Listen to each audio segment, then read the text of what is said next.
Arvoisat kotkalaiset ja muut meripäivien ystävät, dear friends.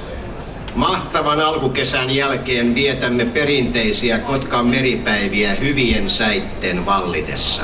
Ja hyvä yleisö, nyt on tullut aika julkistaa vuoden meripäivä neuvos ja neuvoksetar. Heidäthän Kotkan kaupunki haluaa näin palkita heidän kaupungin hyväksi tekemästään työstä, jos näin voisi sanoa. Ja hiukan kerron ensin neuvoksettaresta. Hänet tunnetaan täällä Kotkassa yritys- ja elinkeinoelämän kehittäjänä. Hänen työnkuvaansa on mahtunut niin kaupungin suunnittelua, elinkeinojen edistämistä ja kaupunkimarkkinointia. Neuvoksetar on yli 30-vuotisen työuransa aikana ollut valmistelemassa monia erittäin merkittäviä elinkeinopoliittisia hankkeita. Ja neuvoksesta puolestaan voisin sanoa, että hänet tunnetaan Kotkassa nimenomaan kulttuuri- ja musiikkimiehenä, ja haluaisin tuota musiikkimiestä tässä nyt oikein painottaa. Hän on toiminut kaupunginorkesterin VT-intendenttinä ja silloin käynnistyi muun muassa Kymen lääninorkesterin toiminta, joka yhä edelleen toimii hyvin virkeänä. Hän on toiminut kulttuuritoimistossa ohjelmasihteerinä ja ohjelmapäällikkönä ja siitä tehtävästä hän jäikin eläkkeelle vuonna 2011.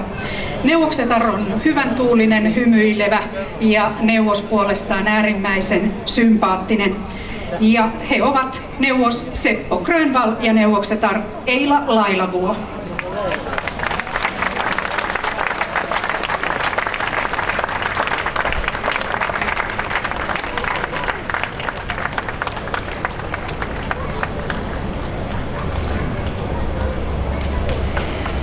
Ja heille tulee mitallit tai käädyt, sanottaisinko näin, Henri Lindelöf ojentamaan. Ja sen jälkeen vähän haastatellaan, että minkälaisissa tunnelmissa neuvos ja neuvoksetar tänä meripäivänä ovat.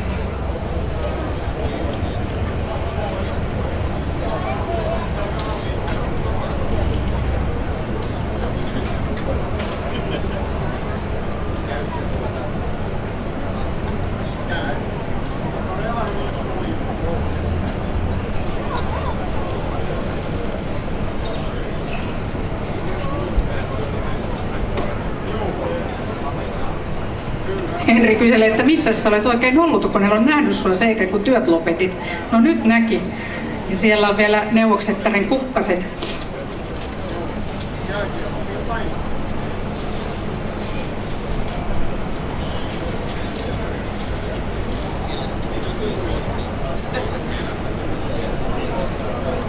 No niin, ja sitten neuvos ja neuvoksetar, tulkaapa tänne hiukan. Valtuustokin onnittelee ensin, kun minä pääsen. Minä joudun vielä vähän otettavaan noin. Mutta nyt tänne kaiken kansan nähtäväksi. Minä jään tähän teidän väliin. Näin, te saatte vielä hienot aplodit tuolta. Ja aloitetaan neuvoksen kanssa. Mulla on yleensä, tulen vähän lähemmäs. Ollaan seisottu Sepon kanssa tuossa takana. Mä olen tehnyt tätä haastattelua ja sä olet seisonut tuossa mun takana. Ja mä sanoinkin Eilalle tässä, että mä olin niin iloinen, kun mä näin teidän nimet siinä ja sä oot ihan tämän kyllä ansainnut. Nyt on pakko kysyä, että tuttu urheilukysymys, että Seppo, miltä nyt tuntuu olla tässä eikä tuolla selän takana? No oikein mukavalta. Tämähän on tietysti aivan mahtava kunnianosoitus, että kiitos vaan.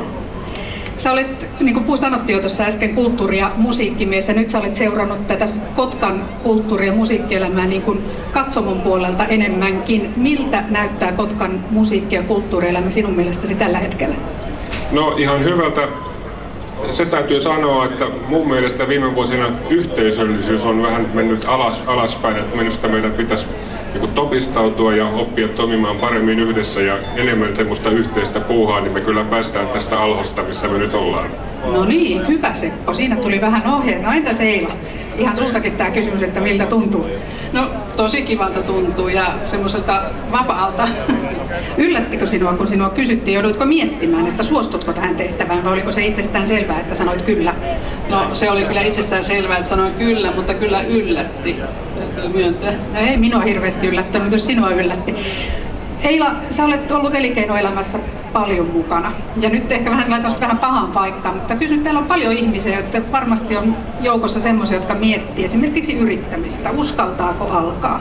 Nyt on ollut aika matala painetta tässä vähän joka puolella Suomea yrittämisessä ja muussakin. Minkälaisen ohjeen antaisit semmoiselle ihmiselle, joka sitä miettii, että lähteäkö vai eikö lähteä? No tietysti täytyy olla varma siitä ideasta ja varma omasta osaamisesta, että kyllä mä ainakin aikaisemminkin olen aina suositellut, että ensin täytyy olla niin se taito tehdä ja sitten tietysti täytyy kartoittaa markkinoita ja katsoa vähän, että mitkä mahdollisuudet on. Ja tietysti sitten on kyllä mahdollisuus saada hyviä neuvoja eri paikoista, että ei tarvitse kyllä yksin sitten pohdiskella. Mutta kyllä mä uskon, että tämä maailma on pienten yritysten. Ja että sinun mielestäsi tunnelin päässä on jo sitä valoa. Kyllä sitä näkyy. Hyvä, Eila, jos joku tämän asian tietää. Kerropa ihan lyhyesti, että minkälainen teidän ohjelma tässä Meripäivillä on? No tänään tietysti vähän kuljeskellaan tässä ja katsotaan minkälainen meininki tuolla on vähän tuolla satamassa mutta huomenna sitten mennään tutustumaan eri paikkoihin. Ensin tullaan tähän markkinoille, tavataan ihmisiä tässä ja sitten mennään käymään lastenosastolla keskussairaalassa vanhuksia tapaamassa ja tietysti illalla mennään sitten yleisessä saunassa konserttiin. No tietysti. Seppo, nyt ei ole enää hevospankkureita, millä ei pitkään meni aina neuvos ja neuvoksetar. Millä te nyt liikutte? No kyllä me liikutaan ihan vain jalkaisin ja sitten mun autolla ajellaan välillä.